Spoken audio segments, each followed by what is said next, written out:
Hey guys, what is up? It is me, Pagey here, once again with another video on Arrow Season 6. So the first thing I want to say is that it is October 31st in Australia when this video will be going live. So happy Halloween to everyone that, I guess you could say, celebrates it. So if you're going trick-or-treating, if you're still around that age where you do go around trick-or-treating, hopefully you get some good ones. Hopefully the people that you go to don't give you any crappy ones. Hopefully you get the full-size candy bars as the kids in Stranger Things go after. So this season of Arrow has started off pretty well, continuing on from the very strong ending of Season 5. In this week's episode, that being Episode 4, otherwise entitled Reversal, we will have the return of Black Siren, as she continues being a menace for Team Arrow. The week after that, we have the first part of the highly anticipated two-part or two-episode Deathstroke story, which is fittingly entitled Deathstroke Returns. So I'm pretty sure we are all hyped for that. But of course, that will be followed by the second part of that story in Episode 6, which is otherwise entitled Promises Kept, which is a wonderful title. As we all know,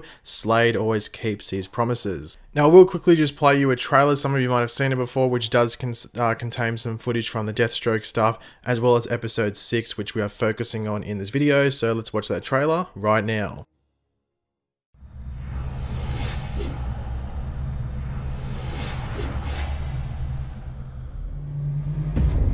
Now, if I was running around the city during the day and managing it as mayor, while running around at night, frightening criminals as a vigilante, that really would make me a superhero.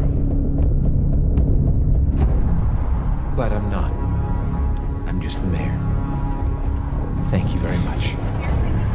Every time that I'm out there as the Green Arrow, I'm a target of the threats that are out there and the threats that are undoubtedly coming. Any reservations? Concerns about what comes next? Of course not.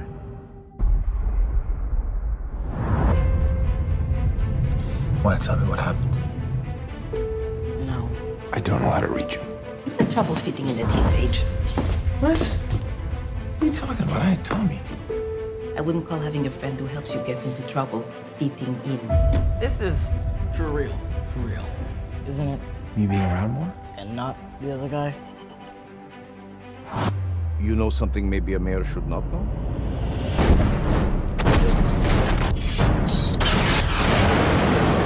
The time of vigilantes is coming to an end. Sniper! People take the law into their own hands. We've got anarchy. Run! Bad news is that you won't be able to scream anymore, but the good news is you'll be too dead to care. You showed me a long time ago there were no true heroes or villains, only winners and losers, and I know which I want to be.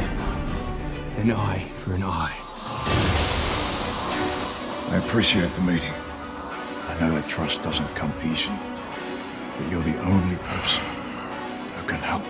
I am sorry, kid. Slade!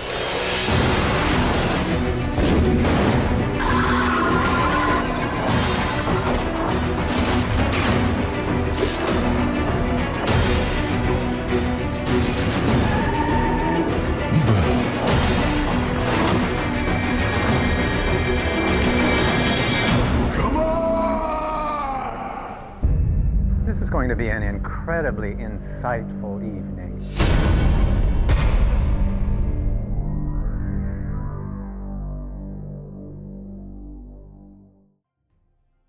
Now they did release the synopsis for Episode 6, which contains some pretty cool stuff, as well as the possible debut of the villain for this season. I say possible as he could appear earlier on, like in an earlier episode, but they haven't just like specified that anywhere else.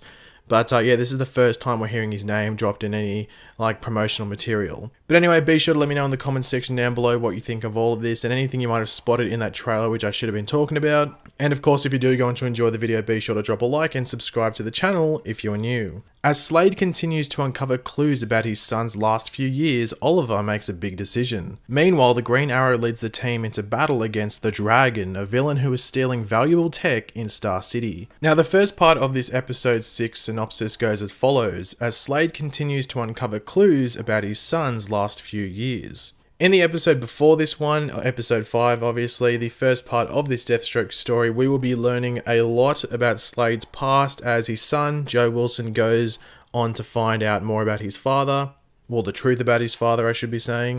So it only seems fair that we learn more about Joe and his past as well. But in regards to his past, it would most likely just be his time in the ASIS, which is like the Australian military stuff, and some less than savoury things he may have done in that time, which have obviously led to the position he is in at the moment, where he's sort of being, held hostage by some mercenaries. But some people do believe that Joe Wilson is actually Vigilante. Now, I can understand why some people might think that. However, Vigilante will be showing up in Star City while Oliver and Slade are over in Kaznia helping out Joe. So unless Joe has someone filling in for him while he is being tortured over in Kaznia, I don't think Joe Wilson is really the Vigilante. Now, at MCM Comic Con in London over the past weekend, Manu Bennett, who obviously plays Slade Wilson or Deathstroke, said that Slade and Joe Wilson would be actually having a fight in this two-part story on Arrow. And this is pretty interesting. It could be right at the beginning when both of them come face to face. Joe might have some built-up anger against Slade, or it could be like somewhere, in the middle of this story where, Joe maybe finds out some information about Slade and decides to, punch him in the head, and then Slade decides, you know what, I'm going to punch you in the head back. Like, they could do something where maybe Joe is secretly with some team that Slade's trying to take down, and Joe ends up being a villain. Who knows what they'll do, but yeah, Slade Wilson will be fighting his son at some point in this crossover, and it could be a massive fight, or it could just be some little squabble that gets sorted pretty quickly. The next part of the synopsis is Oliver makes a big decision. Now, this isn't too big. I think they might have just chucked this into the synopsis to say, hey, don't worry, Oliver's in the episode. It's not just Slade and then I guess back in Star City. Remember, Oliver is in this two-part story. But I'm assuming this is Oliver deciding whether to help Slade with something he might not agree on, because really this is Slade's mission and Oliver is just helping him out. This isn't Oliver's mission where Slade's helping him out, it's the other way around. So really Slade would be calling most of the shots, and really Oliver just has to decide whether he goes along with it. So I think that's what this might be. Maybe Slade has like a decision where he wants to kill someone, and Oliver's sort of not, in that frame of mind anymore, so he might have to say, well, yeah, this guy might deserve to die, but I'm not really, doing that anymore. So I think that might be the big decision, something around like helping Slade further. Up next in the synopsis we have, meanwhile, the Green Arrow leads the team into battle against the Dragon, a villain who is stealing valuable tech in Star City. So in episode 6 of this season, Diggle will still be Green Arrow. As I told everyone earlier on, and everyone that was saying it would be a one episode thing, like Diggle being the whole Green Arrow and stuff, Diggle will be Green Arrow for a while. For those wondering when Oliver will go back to shooting arrows and wearing a hood, we know he will rock the suit again in the crossover, so that's episode 8. But he could hand the mantle back to Diggle following that, like straight after. Like this could just be for the crossover where Oliver goes, you know what, we need someone to take on an evil archer, so maybe I should be the one that's rocking the Green Arrow suit, and Diggle can help in other ways, might I say. But that is something that we will obviously just have to, watch and wait and see play out. But yeah, so Oliver will at least be in the Green Arrow suit again in episode 8. We just don't know if he's going to keep being the Green Arrow after that, or if he'll hand the mantle back to Diggle for a while. But I can't imagine Oliver staying out of the Green Arrow suit, past the mid-season finale. I think he might jump back into it on Arrow, like a proper Arrow episode in episode 9, or maybe towards the end of episode 7. But yeah, as I said, we'll just have to wait and see it all play out and just watch it. Now, Diggle will be leading the team into battle against the Dragon, who is actually Ricardo Diaz. In the comics, he is better known as Richard Dragon, but it is understandable why they aren't using that. Like, for them to use that, they would have to actually use the proper backstory from the comics, because in the New 52, Richard Dragon, or Ricardo Diaz Jr., got Richard Dragon from killing the original Richard Dragon, who was like a dude in the League of Assassins. So Ricardo Diaz was, in the League of Assassins getting trained, killed his master and took his name. So it'll be a bit random if they use that in this show without having that proper backstory. His street name, if you want to call it that, will just most likely be the Dragon, so that's how a lot of people refer to him, and how Team Arrow will first come to know of him, and they'll just refer to him as the Dragon for a bit, before delving deeper and getting to know him as Ricardo Diaz. For those that have watched my channel for a while now, or not even a while, just like, recently over the past couple of months, you would know that I have been essentially campaigning for the show to finally take advantage and use Richard Dragon. So my wish has actually come true.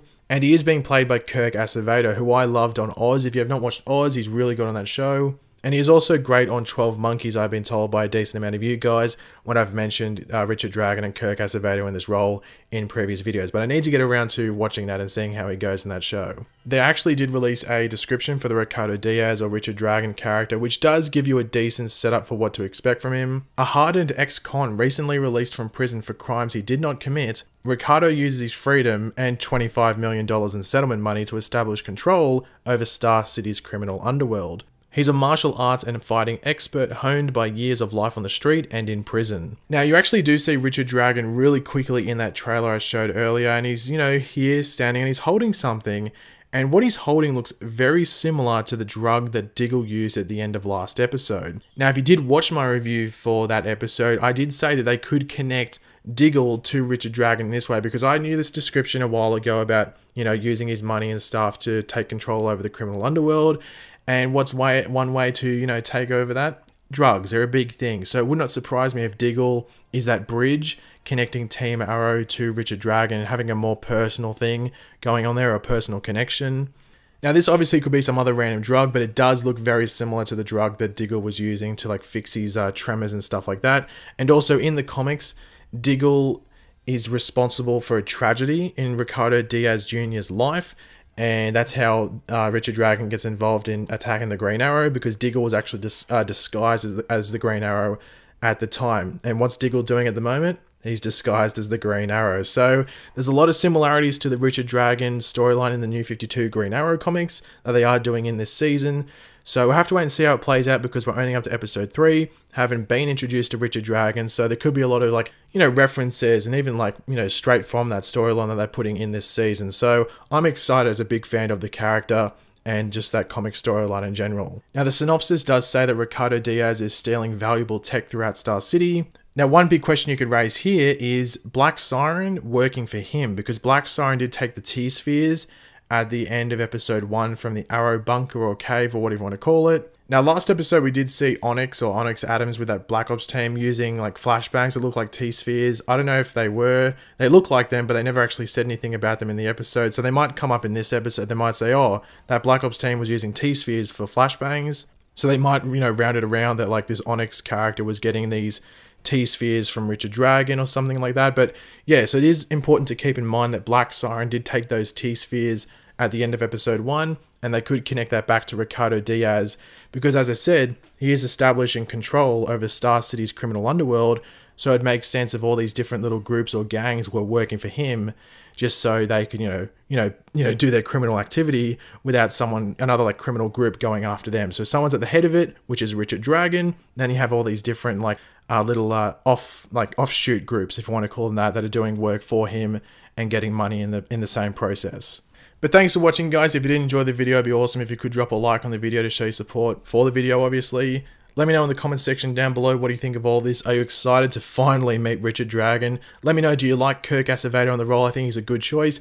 Honestly, it blindsided me because I didn't really think of a character like that, but the more I think about him taking on this role, the more I am looking forward to it. So yeah, just leave all of those opinions in the comment section down below. And of course, if you are new to the channel, make sure to subscribe. I'll catch you later, guys. Goodbye.